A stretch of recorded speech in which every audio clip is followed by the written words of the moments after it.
Rearranging the geometry of the body is about creating a divine form from an ordinary flesh and bone system that we have.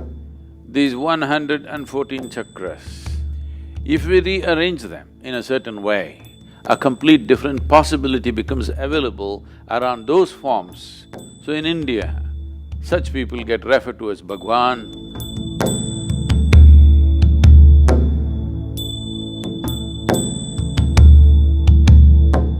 What we refer to as the universe or as cosmos is essentially a complex amalgamation of forms. All these forms, planets, stars, the whole systems, these are all forms. When these forms evolve over a period of time to become efficient forms, seemingly perpetual,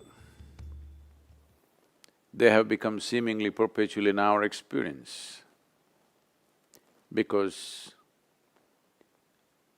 of the perfection of geometry that they have arrived at. It's not something that it suddenly happened. Each one of these forms have evolved over a period of time. Certain forms which evolved beyond a certain point. When I say a certain point, if a form evolves beyond what the human form is competent of doing, then we would refer to that as the divine form, because anything that is above our capability and competence becomes divine in our experience. So when we say divine forms, the misunderstanding in the monotheistic religions is that those who have many forms have lost their way. That is, they do not know what divinity is, they have invented too many images. These forms are not invented, they're derived. By observing the nature of the universe, identifying that certain forms are able to perform and exist in a reverberance which is beyond what is normally considered human, then all those forms we identified as divine forms, which are worthy of looking up to. Above all, these are forms we have to learn how to use, how to become accessible to these forms which are more competent forms than our own form.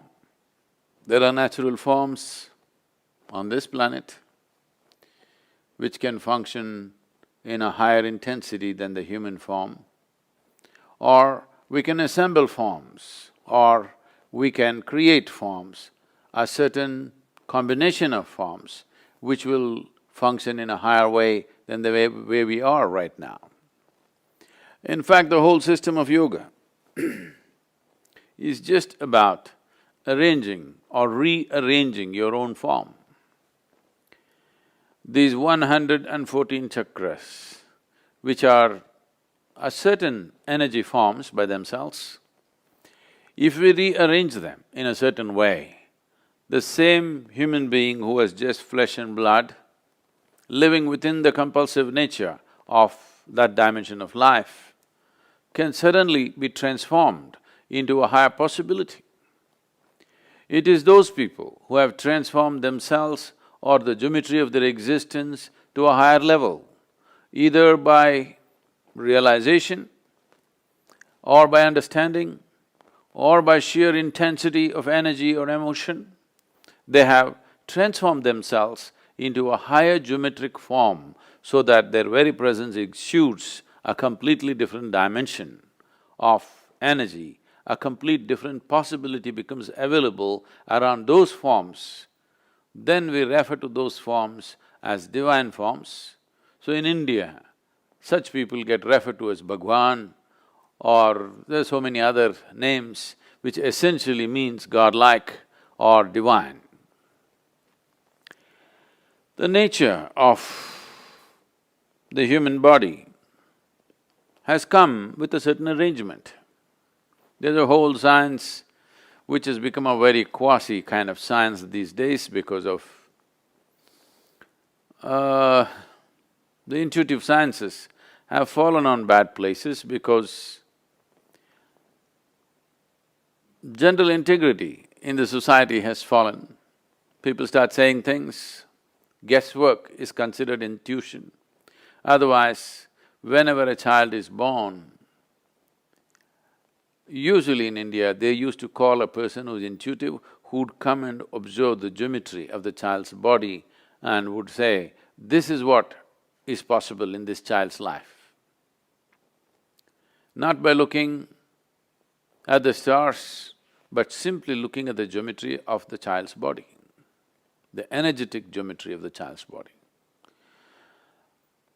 Probably most of you have heard about how a certain person predicted Gautama, the Buddha's future. He said he will either become a great emperor or a great saint. So this may, for logical minds, this may look like, oh, this is, come on, this or that. Both sides of the coin, if you say you're bound to be right. No, he's only talking about looking at the intensity of the geometry. He's saying, either in the material world he will achieve great things. Because he's a king's son, he's saying maybe he will become a great emperor. Or because of a certain observation, if such intensity is there in the child, why would he waste his time ruling over people? He would rather embrace them, which is more sensible to do. He would rather transform them, which is more sensible to do. So, he said the intensity is going beyond being an emperor. Being a king's son, probably he will become an emperor. But when I look at the intensity of the geometry, maybe he will become a great sage. Well, he turned out the other way around. He was not wrong in that prediction. If he had fallen back in his life for some reason, maybe he would have become a great emperor, a conqueror. Maybe he would have conquered many lands and become a great emperor. Great emperors did not happen without so much guile, violence and many things which most people wouldn't want to do in their lives. To be a great emperor, you have to do many things that a whole lot of sensible people will not be willing to do.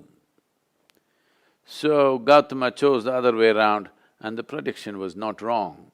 The prediction is he is looking at the seed and this can become a great tree. So the geometry of the body, rearranging the geometry of the body is about creating a divine form from an ordinary flesh and bone system that we have. Is something wrong with flesh and bone? Nothing wrong, it comes with its limitations. It's a compulsive form. Is something wrong me being compulsive? Nothing wrong if you don't appreciate what it means to be free. Nothing wrong being compulsive. Is something wrong being a creature on this planet? Nothing wrong.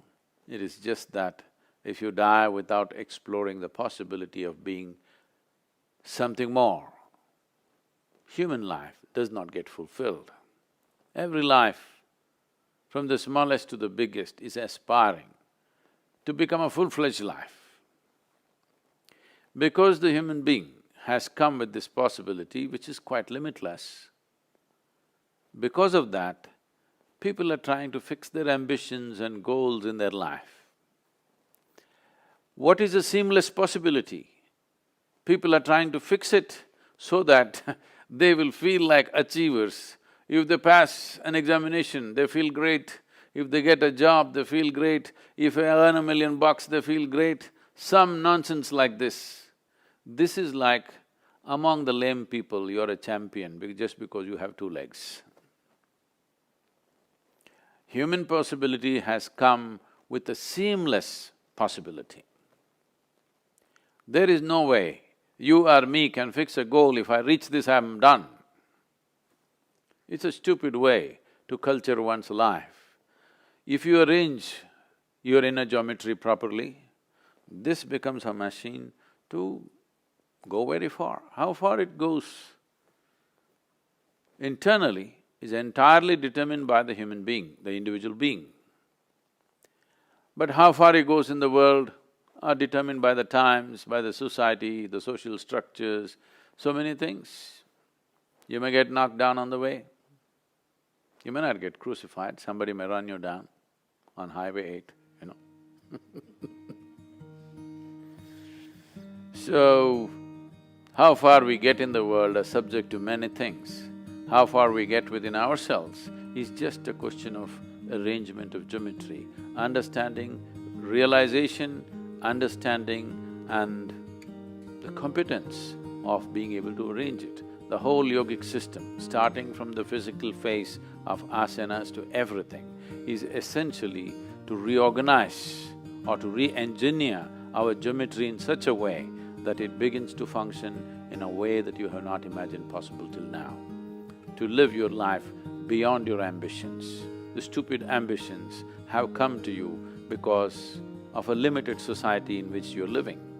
Based on that, if you are a little one step ahead of your neighbor, your ambitions are realized.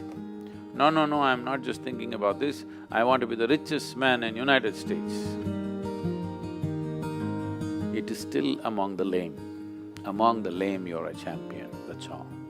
So, a seamless possibility need not be encapsulated into something silly based on the circumstances in which we are living right now.